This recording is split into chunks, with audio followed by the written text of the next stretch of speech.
Hello everybody, it's Mr. Second Amendment, and this video, like many of my videos, is long overdue. This is the Mossberg 590A1 gun review, and I've had a lot of comments, personal messages and stuff about it, and you've seen it in my Mossberg Mayhem video. I'm going to put up a link right there. But I want to talk about the actual points, some talking points on it, get some information, whatnot out there. If you're thinking about buying it, or you do have it, or this is really geared towards the people who are thinking about possibly purchasing one. So let's get right into it. So first thing, we're looking at like the application. What would be the application of this gun? And of course we are safety checked. There's nothing in there. I do have ammo in the side saddle and whatnot, but we'll get to that. But what's the application of this kind of thing? And you know, if you look at this, this is your 9-shot model of your 590A1. They make a bunch of different ones. We'll get into that later. The application for this, in the most common terms, would probably be home defense. It would probably be something that you would look into if you're a military organization or law enforcement. In fact, when I was buying this gun, I had a city cop next to me. He's like, "Hey, I have that exact gun in my police cruiser right now. I like it." And I said, "Well, that's great because I'm about to buy it." So this would be a military law enforcement gun. This is what I would consider to be beyond the scope of defensive. This would be moving into the offensive category, where you're not just sitting in your house trying to defend yourself. You possibly, in a military organization or law enforcement, SWAT team, something like that, you would actually take this offensively to attack or to defuse a situation. So just because of the characteristics on it, which we'll get into. So that's kind of the intended use or application of this gun. Obviously this is not going to be something we're going to go duck hunting with, although I can imagine if you were in some type of survival situation or whatnot, you could probably use this at least to hunt waterfowl or flying targets, possibly, but that's not really what this purpose is for, especially with the ghost ring sights on it. But again, of course, looking at the gun, seeing the features on it as we're going to go into here, definitely this is going to be defense, and I would even argue offense if you're going to carry a shotgun within the unit or whatnot. And we'll go into what makes it that way. Next thing is the models and types offered. I'm going to throw up some pictures here of you know, some different offerings. Actually, the 590, there's a difference. You got the basic 500 from Mossberg, which is their base entry. It's been around since the 1960s. And then they made this. This is, the 590 is more designed for military purposing, whatnot, defensive law enforcement, as we talked about. And then the 590A1, which is what this is right here, has an overbuilt barrel, some other things on it that we're going to get into. But you can see throughout the pictures I'm rolling in here, there's a lot of different models available that you can order or buy depending on your need. They make the short-barreled variant for law enforcement and military. They have different types of tube extensions on it. This one's a 9-shot, 8+1, but they also make the 6-shot. So there's many different things you can utilize and whatnot on this. So I'm not going to waste too much airtime there, but in terms of the sighting system, there's basically, you got the ghost rings, which are what this is. Huge aperture rear sight. And then the front sight comes blaze orange from the factory. And I actually do, on a combat or defensive, offensive shotgun, I do like ghost ring sights. Some people may prefer the bead sight because you could probably get more use out of them if you were in a hunting scenario or whatnot. But given that I don't use this gun for that kind of purpose, I want to keep it purpose built for what I want to use it for. So anyway, moving on. What's the capacity on it? Like I said, this is 9-shot with 2 3/4 shells, which is your standard buckshot, birdshot, slug load. Your standard, these happen to be Federals, double-aught buck. But your standard 2 3/4 load, you can fit 8 and then 1 in the chamber, making a total of 9. You can also get it from the factory with what's called the speed feed stock, which I opted for, where this stock actually holds 2 shells on each side, so a total of 4. And I do like it because, you know, you can keep your buckshot or your slugs back there and you keep everything separate, or you just have 4 extra sitting in the stock. If you've seen in my Mossberg Mayhem video, I used the hell out of this gun, got it so muddy and dirty, shot several hundred rounds that day, And you know, these don't fall out or anything like that. They stay in place until you need them. Really like this idea. I don't know who came up with it, but the guys at Mossberg are utilizing it in their stock. Really love it. Good idea. And you can kind of see, and we'll go over it, I've kind of jerry-rigged some stuff on my gun just to make it work. And we'll go over what that's all about and what the plans are for the future. But anyway, going back to capacity, 8+1 for your standard 2 3/4. If you have your 3-inch Magnum slugs like these are from Winchester, it's going to fit 7+1, just because it's more size. So, and then you can get your 6-shot version. I opted for the 9-shot, and you can see in that Mossberg video, I'm just wailing away at it, just cranking rounds. And it holds a lot. I mean, if you think about it the way I have it configured, I've got 9 shots in the gun, 8+1, and then you add 4 onto that, so that's 13, and then you add 6, and that's 19. So if you had this gun fully loaded, let's say you didn't have something in the chamber for safety, all right, and there's a fire or something, or you just you put it in your go bag or whatever, you just grab the gun and go. The gun is going to have 18 to 19 shots. In this case, 18 if we don't have a round in the chamber. All right, ready to go. So just grabbing the gun, no additional bags or pouches, no additional boxes of ammo. You just grab the gun and go. You're going to have 18 shots fully loaded. And 18 shots is a hell of a lot to influence the fight, or that'll last a long time. So, you know, I really do enjoy that fact right there. All right, moving on. We're going to look at construction, design, materials. Now that is the big difference between your Mossberg 500, 590 series versus your Remington 870, is that the receiver is aluminum. Some people get on that, they have problems with it and whatnot, and to that I say, well, your 870 has a plastic trigger guard, unless it's an older one, or it's an 1100, or a police Magnum. But I actually do, you know, for the fact that this gun does weigh a little bit, it's got this heavy, thick barrel, which we'll talk about in a second, but that receiver, anything to make it light, if it doesn't need to be steel, I really don't have a problem with that. And you can see here it actually is tapped and drilled. The 500, 590, all the Mossbergs are tapped and drilled from the factory. And you know, sometimes people will dog on Mossbergs, say, oh, they're not quality, you should get an 870, you should get a 1300, you should get a this or that. But you know what, on our rental wall, both with our tactical slug shooting rental guns, and then we have our sporting shotguns or 500s on the wall, they seem to do well. They haven't broken down, they've lasted, we rent them out every day. So, you know, if it survives the rental wall at work, then I think it's going to be all right for private ownership. And if it doesn't survive the wall, I don't buy it. That's just how it goes. But this barrel, let's get to that barrel. It is a thick, heavy barrel.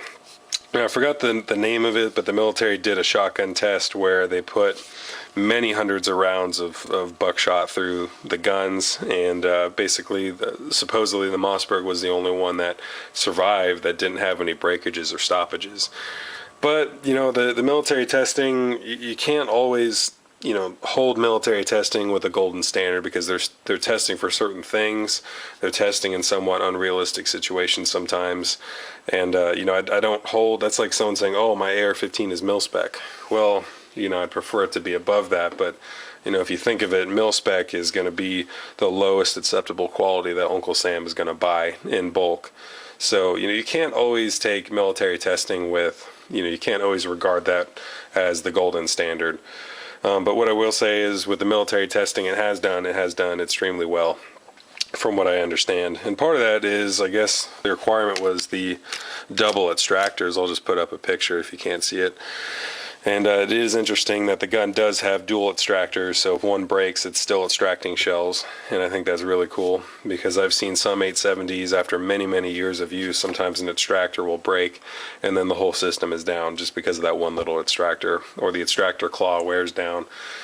So I do like that. I like my guns, especially a defensive or possibly offensive gun. I like these types of guns for me to be able to, you know, have a contingency for the contingency's contingency. So basically, if something breaks, well, it's okay because there's another part, or if something happens, that's all right, it'll still work. And I definitely enjoy that. And overall, this is a really durable gun. Okay, we got the ghost rings on there, we got everything is properly, solidly fastened. I like this kind of pump too. We'll get into that in ergonomics. But in terms of construction, this is a solid stock. You know, it's kind of a heavy gun though, and we'll get into that. So, I'm not worried about the durability or the construction quality. Everything seems to be totally fine. Haven't had any issues, and I've definitely put this gun through the ringer for sure. Okay, durability, service history, been around. The Mossberg 500 started in the 1960s, about 10 years after the 870. They've been rivals ever since. This came out much later than that, the 590 series special purpose, the A1. And basically you'll see these, Iraq, Afghanistan, whatnot. I'm going to roll in some pictures, but the Mossberg series, the basic 500, the 590, it's used by military, law enforcement, but so is the 870. Okay, so I don't want to say that this is the proprietary standard. This is one of the several different types of shotguns used by the military. And again, you shouldn't really necessarily say that, oh, it's used by the military, so it must be awesome, I need to buy one. I don't like that train of thought, because look at the Beretta M9. Okay, case in point right there. Just because the military is using it doesn't mean you should go out and buy a million of them. Okay, so in terms of the service history, it has a pretty good service history, and like I said, when I was buying it, this is back in Utah, Cabela's. Actually, I was working, so I got a nice price on it, but basically there was a cop there. He was a Salt Lake City cop. He's like, yeah, I got that rolling in my cruiser right now, that exact gun. And it just made me feel happy knowing that, I have something that is trusted by professionals. When they have a situation or they have to put their life to it, it's trusted.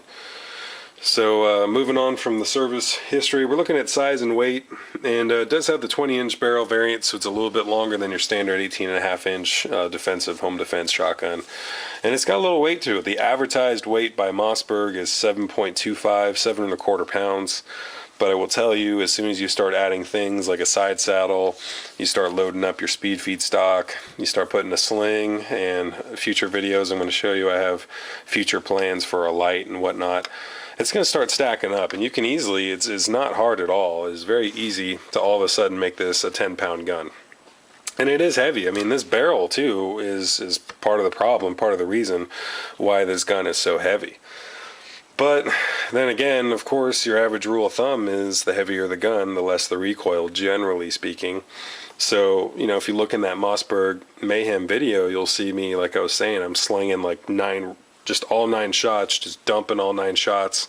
And that happens with very little recoil. Now, in some of those I was using birdshot, but still, even with buckshot and slugs, I can still keep this gun right on target. And, this is not the gun that I would ideally be if I was in some type of survival situation. This is not the gun that I'm going to be carrying over 20 miles a day or whatnot. If it is, I could still do it. But that's what an AR or something like that would be for.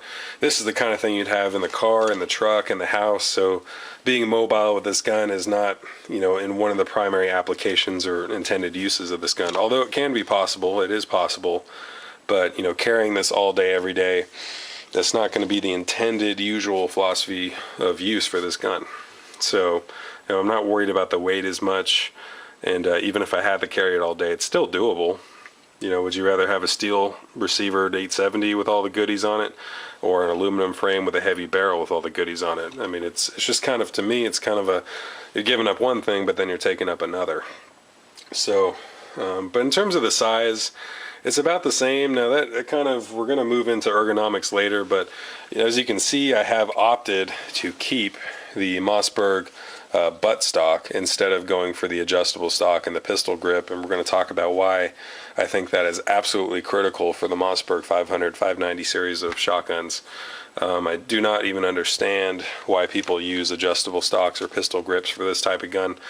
Although, I mean, I understand it if you have a police force where you have different people of different frame sizes, there's body armor, stuff like that, you may have to adjust the stock. But still, I don't understand why people in a civilian context will go for that. Not usually. We'll go into why that is. Okay, now we're looking at the chokes, the pattern spread. What does it do? If you notice, this gun has no chokes. Okay, and actually, if you ask my personal opinion, that's how I want it to be on a defensive / offensive type of shotgun. Because if you look at your Benelli M2, Benelli M4, some other options out there, there are chokes. Just not a huge fan of chokes on a defensive gun. All right, I'm not too concerned about choking down or opening up my pattern. I just basically want a cylinder tube. I don't want to have to deal with threading or small little chokes or pieces of metal that are going to be screwing in and out of the barrel. I just want to keep it simple.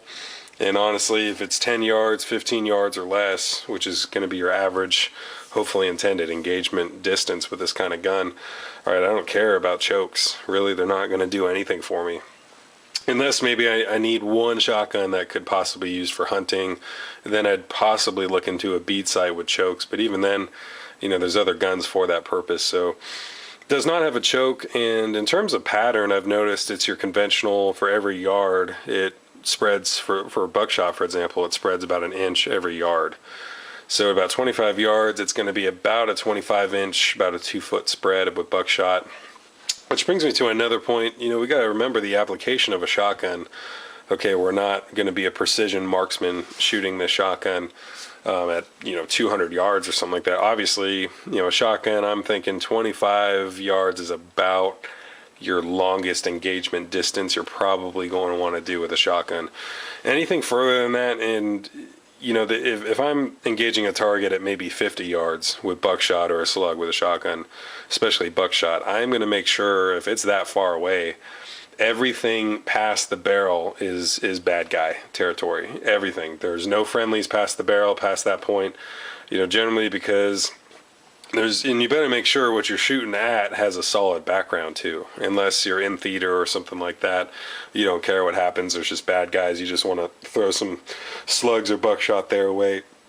Then I fully understand. But in a civilian or defensive possible mindset, you really don't want to engage anything past 25 yards, because then the spread starts to open up even more, and liability and effectiveness, all that stuff starts to go up and down depending on what it is. So anyway, I don't really see a need for chokes or whatnot on a defensive gun necessarily. And that is another thing, it is not a rifled barrel as it should be. I'm not a huge fan of a rifled shotgun barrel. Never really saw the need for it when we have a thing called rifled slugs. Don't really see the need for it. But anyway, really happy with the barrel, 20 inches, really heavy duty, so it can take a lot of pressure from a lot of magnum loads and whatnot over many, many shots fired. Okay, so moving on to ergonomics. First of all, I really like this basically corncob style pump. And you'll see some shotguns that'll come, like on the 870, it'll come all the way back here sometimes on their non-defensive models, or there's different types of contours or whatnot. I really like this. Okay, this is really edgy. This has a lot of grooves right here. And I can even, and you can see in that Mossberg Mayhem video, I keep referring to that video, but it has everything in it. It got to the point where this gun was just literally covered in mud. I just dropped it in the dirt, poured water on it, took a shovel and covered it up with mud and dirt. And then I went out and shot it, and of course making sure the barrel was clear. But, you know, even with the mud and gloves and water and everything, I could still, you know, actuate that. And, you know, it's really easy to grip this, really, really good. I enjoy this quite a bit. So kudos on you, Mossberg, for that. I also like the safety. Okay, now I'm a guy who grew up with the 870, the Remington 870. In fact, my first shotgun was an 870, and I'll link that video, Remington 870. But my first shotgun, when I first bought one of my own, was a Remington 870. It was a tallow, and I eventually sold it to a good friend and her husband. But basically, I wanted something different. I grew up with the 870. I just wanted a different change. I wanted different features for different applications, and I just ended up dropping it. And you can see in those videos, it was a cool shotgun, well made. I wanted something different. And part of the reason why was because of the safety. Okay, I really love the Mossberg Tang safety. Right, that's fire and that's safe. So you push it forward, and basically that's really easy versus the 870, which I have to push back here. And if you have your side saddle, this bolt can get in the way on an 870. And just a lot of other stuff to worry about. Didn't want to have to worry about that. Really love the safety on this gun. Very quick and simple. And that's why I was talking about, I don't understand it when people just all of a sudden, for no need, they want to put on a pistol grip and adjustable stock. Just adds more parts, adds more complication. And if I have a pistol grip, okay, and I'm going to have the gun like this, if I have a pistol grip, how am I going to easily hit that safety? I can't. I got to take my hand off the firing hand and then get back on that pistol grip. So that's why I've opted to keep the full-length stock on this gun, is because of the fact of the safety. If I had an 870 style turret safety on the trigger guard, then I would understand, and then I would look into an adjustable stock or pistol grip if I even needed it. But you got to look at the weight of the gun, the features on the gun, and you really got to decide amongst yourself, do I really need all this stuff on the gun? So moving on, there's plenty of modifications and accessories and whatnot that you're basically going to be able to put on the gun. What I did is, like I said, I put the side saddle on, I put a heat shield on, and I never used to understand the need for a heat shield until I was shooting my 870, shot probably 400 rounds just in a string as fast as I could load it, and then I accidentally grabbed the barrel and it burned the hell out of my hand. So I never used to understand the need for a heat shield until I found out firsthand why you need a heat shield if you're going to do high volume fire drills. So I like the heat shield.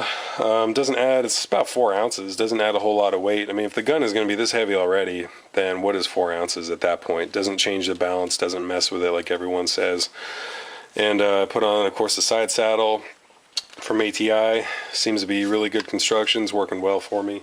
I have a Blackhawk 2-point holster that I just kind of jerry-rigged and modified, put on the gun. And of course I got my duct tape here on the sides of the rubber butt pad because I don't want this to catch on my clothing or whatnot.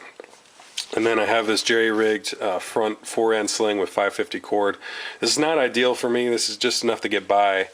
It's working really well though, and it's rated up to 550 pounds, probably a little more than that in reality. But what I'm looking into, and I printed this off, what's to come. This is a GG&G front sling mount with the QD swivel there, and basically this is something I'm going to utilize. That I want something sturdy steel that's going to be there to basically make sure that that sling does not come off the gun on the forend. So that is a future thing I'm looking into. Also, what I printed out, I'm looking into the Meprolite Tritium front sight post. Have my Meprolites on my 1911, really love it. Also that's for my gear. Looking at this Nebo or Nebo, the light mount. And also this just 400 lumen light, 1-inch diameter that I found on Amazon. This stuff, I think is going to just get the job done. I don't see the need to buy a $400, $350 light system, and I definitely don't, and this is a personal opinion, although you can buy it and it is out there, I don't like the light being on the pump. There's just more weight on the pump, and I want that to be as unrestricted as possible in regard to weight and size and all that, but that's just a personal thing. Those are things to come, and there's many different things you can get for it. Although honestly, I will say the 870, you really can't beat how much stuff is out there on the market for the 870. It's just been around longer, it's been more commonly used, and for the 590, especially the A1 with the heavy set barrel, finding a heat shield, finding some other stuff for it, it's going to be a little bit more difficult, and you may have to be a little bit skilled in hand fitting or jerry rigging things, but it's definitely something to look out for. So finally, hopefully that answered most of those questions, but finally we're looking at value. What is the value? These generally go, MSRP is about $640 out the box. Generally you can find them for probably about $550 or so. And I think, it's a good value. If you're looking into a Mossberg, I would probably sidestep the 500, and I would look towards something a little overbuilt, a little built to heavier specs with better quality materials. I'd look towards something like a 590 if you're looking at the Mossberg line. And I think the value is definitely going to be there. It's definitely worth it, at least to me, because it's held up over all kinds of shooting that I've done. And I got another Mossberg video coming up soon, so stay tuned for that. But anyway, I think hopefully I covered most of the talking points. My overall recommendation is it's an excellent shotgun. If you can find it and you've been looking for a gun like this, then I would definitely make the argument that you should buy it. And I've been nothing but happy with it. The quality seems to be excellent. Value for the money seems to be great. And just works. So stay tuned for some more videos. I got the Mossberg Madness video coming up pretty soon here. And it's going to be excellent. So stay tuned for that. And please comment for questions. Thanks for watching.